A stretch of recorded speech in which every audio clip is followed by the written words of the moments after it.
still small voice cries out. Hey everyone, it's MK. Welcome back.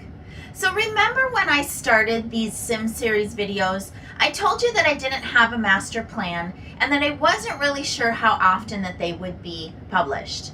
Well, that's still the case. But today I had a situation in my studio with a quilt that I'm working on, and it had to do with the layout that I had done in simulation. There was a slight error in it, but I was able to fix that right at the machine. And I thought, well, why don't I just walk you through that process so that you can see how simulation and Pro Stitcher at the machine are basically one and the same.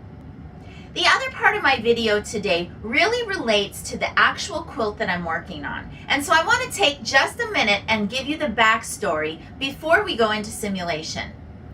Several months ago, my dear quilting friend, Deb Heatherly, asked me to quilt a sample for her. She is a pattern designer and a ruler designer. So she told me at the time I could not talk about it, I could not post pictures. It was pretty much top secret until it got published later this year. Well, of course, I was very excited and honored to be asked to quilt one of her beautiful quilts. And I am happy to let you know that it has indeed been published, so I can finally talk about it. You're going to want to go out and get your copy of the Fall-Winter 2016 edition of Quilt Sampler. Inside on page 56 is an article about Deb's Cats and Quilts, which is located in Franklin, North Carolina.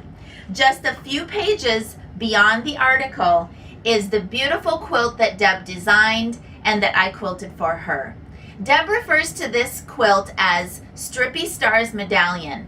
In the magazine, it's called A Study in Contrast. When I'm done with the simulation portion of this video, I'm going to give you a little bit more information about Deb and her designs and the rulers that she's been working on. But for right now, let me take you inside a simulation and then I'll meet you right back here. All right, so first things first, I just want to mention before we get started with this that the quilt that I am working on is a piecing pattern that was developed and created by Deb Heatherly. And the name of the pattern for this particular quilt is Around We Go. Now, the person who made this quilt is actually the store manager for Deb's Cats and Quilts quilt shop in Franklin, North Carolina, and the quilt's maker's name is Jerry. So she gave me permission to share this with you and, of course, the pictures that I put in the video. All right, so let's talk about what's open on the screen first. So down below is the original layout that I did using my simulator, okay? Up above, I've just broken it down a little bit so that you can kind of see the individual parts, and specifically so that you could see, up here, there's an extra sash. This is called Feather Butterfly, and it's by Christy Dillon, and I forgot to include that in my original layout. And what happened, because I forgot to include it in my original layout, is that this top border, this L-shaped connected border, was not the right size when I actually stepped up to the quilt to quilt it.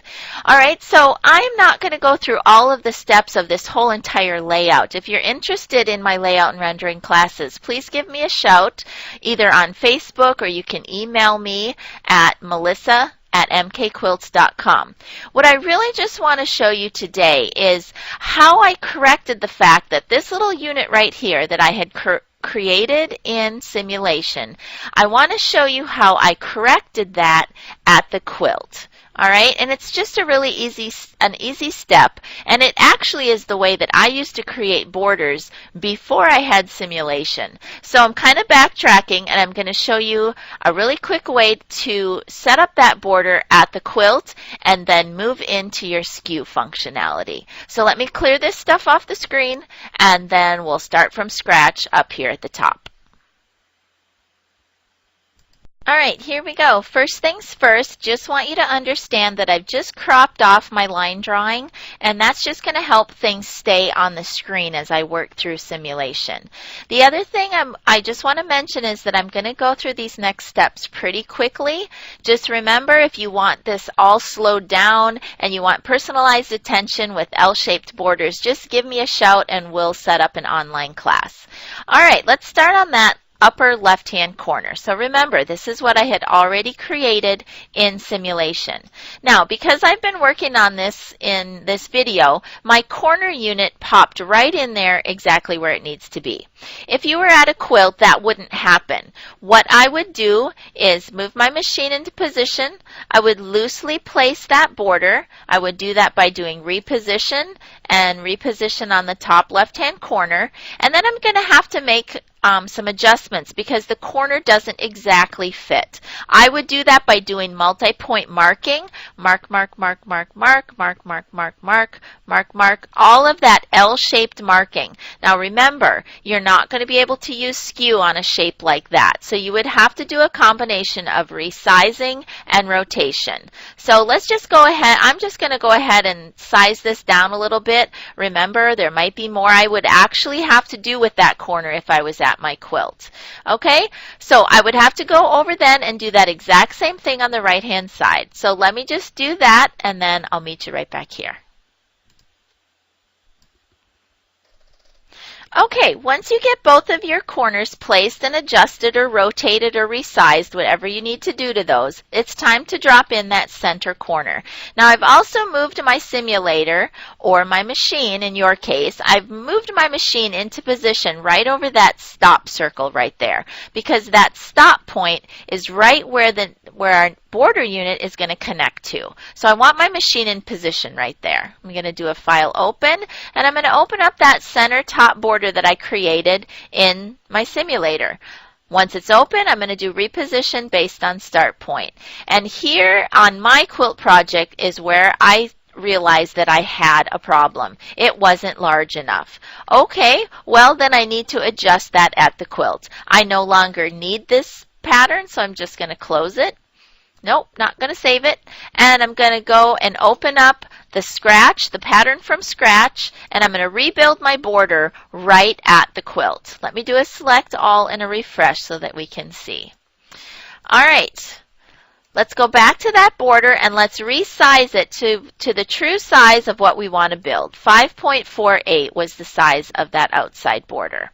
Okay, my machine is in position. I had already done that. Now I'm going to mark a new area so that I can build this border into an area. I'm going to go into area. I'm going to mark a two corner right where that stop circle was located. I'm going to grab my machine and I'm going to go over to the other side. Now you'll notice that I'm not really paying attention to the height of my border. I'm only paying attention to the width of my border, and that's where I'm going to drop my next two corner. Okay, so there's the width of it. The height of it, I'm just going to manually make that match the height of my border. Okay, and then I'm going to go back to repeat, and I'm going to do fit, point to point. I can see that I can add another repeat. It's just a little bit too big, so I'm going to stretch it to the width. That looks good. I'm going to baseline. Now the reason that I do that is because I want this border unit pretty much true sized before I move on to do any skewing that I need to do at this step. So this looks good to me. I already baselined. I'm going to do a file save. I'm going to save it right over the top of the one that I had previously created since I don't need that one anymore. Yes, I want to replace it. All right, now I have a good original that I can place up here and skew, but I also need this guy down at the bottom. So I'm just going to go ahead and mirror and flip him. I'm going to swap the start and end point because I know I'm going to want to stitch left to right by the time I get to the bottom, and then I'm going to hit save, and I know that this time it's not the top, it's the bottom. And there I've got the one for the bottom. Now how about we just go through our history button and get ourselves back to the point where we had the one that we need for the top. All right, so now it's time to actually skew this border to fit our actual quilt. I would be going now into area again, bringing my machine again on top of that stop point, which I can't really see right now, but I'm taking a good guess. And I would do all my multi-point marking and make this area box specifically match my quilt. Okay, and I'm doing this pretty fast again, remember. Trying to get through this in a speedy fashion. I'm going to come over here. I'm going to watch how close I need to get to that other corner, and I'm going to do again all my multi-point marking across. I'm just going to do this really quick. We'll put one more over here. You would be marking any place you needed to make a mark on your border if it was a little bit crooked. Once I get my border or my area marked, I'm going to do skew. Skew 2, love skew 2, don't you? And that looks pretty good to me. I'm going to baseline. Now the last thing that I do with this type of a border unit is I take this into Art and Stitch and connect that. Okay, there are steps you can use at your Pro Stitcher. You can try to rotate it a little bit. You can try to resize. You can nudge it one way or the other. You can do a whole bunch of stuff if you want to try to do that manually at your Pro Stitcher, or you can just take the whole thing into Art and Stitch, get it connected up beautifully, bring it back over here and stitch. All right, so basically you can see that although I thought I had done all of my work in simulation, I had made one little error. It was very easy for me to recreate that at the machine, basically setting the width of my border, then creating my border to fit a specific height, saving that border, and then going back and skew it. All right, everybody. I hope that was helpful. I know I went fast, but give me a shout if you want a personalized layout and rendering class. I'd be happy to book you in. Till next time, it's MK. Bye-bye. All right, so there you have it. One quick little redo of that border right at the machine.